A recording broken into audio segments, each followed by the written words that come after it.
जाना शुरू किया। जिस गुरु के पास जाए वही कहे कि मेरा मंत्र सुपीरियर है, जो मैं तुम्हें रास्ता दिखाऊंगा ये बेटर रास्ता है, इस रास्ते पर चल। दूसरे के पास जाती तो वह कहता नहीं, तो मेरे रास्ते पर चल, मेरा मंत्र अधिक शक्तिशाली है। बेचारी को कुछ स्पष्ट होने की बजाय विभ्रांति हो गई, गॉट कंफ्यूज्ड। मन में सोचा कि भक्ति करने की योग्यता मेरे अंदर है नहीं, मुझे पता ही नहीं भक्ति क्या होती है, और मुझे कुछ सिखाने वाला मिल नहीं रहा। कोई मेरे अपने पाप कर्म होंगे, कोई इस प्रकार से चाहते हुए भी मुझे कोई राह दिखाने वाला, कोई रास्ता दिखाने वाला, कोई मेरी बाह पकड़ने वाला मुझे मिल नहीं रहा। अतएव सुना है दान पुण्य करने से कुछ पाप कटते हैं, तो मैं एक भंडारा करती हूँ, पैसा मेरे पास बहुत है।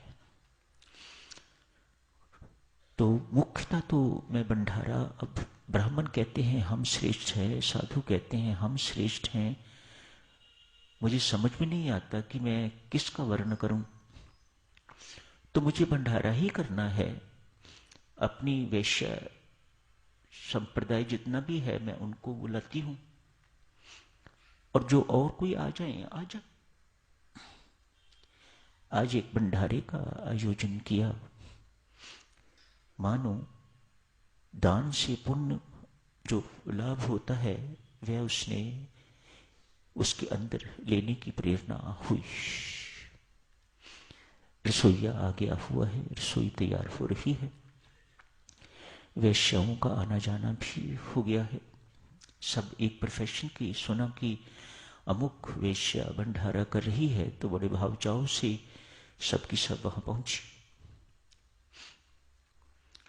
एक उसी नगर पे थोड़ा बाहर एक विरक्त संत महात्मा थे, सच्चे संत महात्मा। उनके पास भी सूचना पहुंची कि अमुक वैश्या दूसरी वैश्याओं के लिए भंडारा आयोजित कर रही है।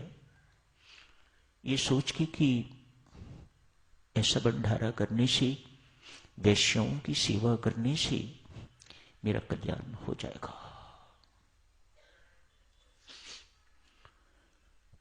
महात्मा को बात ये जची ना। फिर वहां पर परमात्मा बैठा होगा, इसको सच्ची राह दिखा के आ।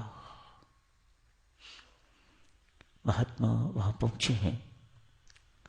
रसोई ने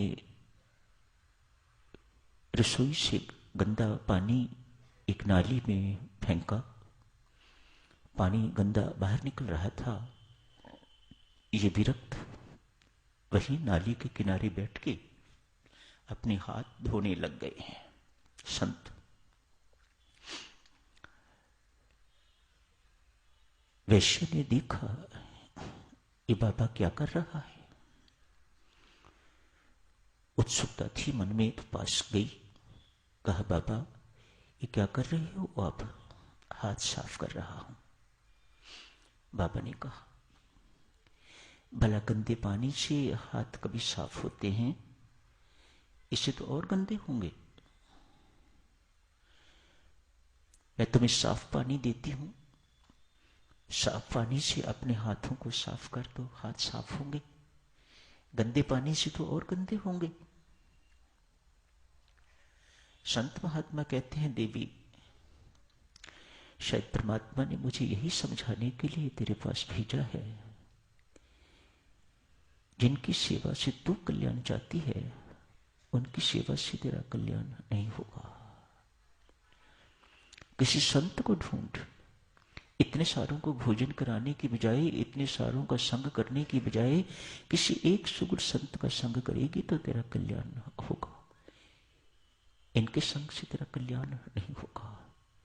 जैसे गंदे पानी से मेरे हाथ साफ नहीं होंगे और गंदे होंगे। मुझे लगता है कि कहीं तेरी भी हालत ऐसी ही ना हो। बाबा, संत कौन होता है?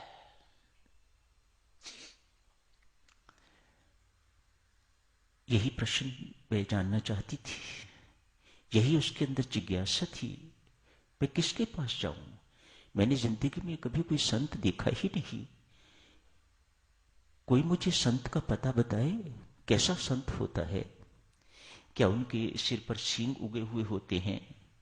क्या उन्होंने दाढ़ी रखी हुई होती है, सिर मुंडवाया हुआ होता है, कैसे कपड़े होते हैं, क्या होता है? मुझे कुछ तो संकेत मिले। ये विरक्त कहते हैं, देवी, संत कपड़ों से नहीं होते, संत वेश से नहीं होते। क्या उन्होंने अपना रूप धारण किया हुआ है, बनाया हुआ है? इससे संताई का कोई सरोकार नहीं है। संत वे होते हैं जो किसी मत संप्रदाय के प्रति बहुत आग्रह नहीं करते। हमारा ही सब कुछ ठीक है, दी बेस्ट, बाकी सब नहीं। उनके मन में सबके कल्याण की भावना हमेशा बनी रहती है। उनकी सोच ही एक ही बिंदु पर, एक ही केंद्र पर केंद्रित होती है। जनमानस का कल्याण कैसे हो, उसके लिए मुझे कितना भी दुख क्यों ना सहना पड़े, कुछ भी क्यों ना करना पड़े, लेकिन अमुक व्यक्ति, जो भी कोई मेरे संपर्क में आता है, उसका कल्याण होना चाहिए। ना भी संपर्क में आए, हर एक के कल्याण की इच्छा, उत्कट इच्छा उनके हृदय में सफरित होती रहती है। ऐसा व्यक्ति शुद्ध आचरण का होता है देवी। उसका आचरण बहुत शुद्ध होता है, चरित्रवान व्यक्ति होते हैं वे। उनकी वाणी से अमृत झरता है। क्यों? भीतर अमृत भरा पड़ा है। सबसे प्रेम करने वाले हैं। उनकी डांट में भी प्रीति ही झलकती है। हर वक्त चेहरा मुस्कुराता रहता है उनका। क्यों? उन्होंने आनंद की प्राप्ति कर ली हुई होती है। उनके जीवन में किसी प्रकार की कड़वाहट, कटुता नहीं हुआ करती। ऐसा व्यक्ति, देशी हो या विदेशी, महिला हो या पुरुष, ब्राह्मण हो या शूद्र, इससे कोई फर्क नहीं पड़ता। ऐसा व्यक्ति ही संत हुआ करता है, जिसकी कथनी और करनी में कोई अंतर नहीं। भीतर से जो है वही बाहर है। ऐसे संत हुआ करते हैं। उनका जीवन बहुत पवित्र हुआ करता है। उनकी वाणी परमात्मा की वाणी, उनका स्पर्श परमात्मा का स्पर्श, उनकी दृष्टि परमात्मा की दृष्टि हुआ करती है।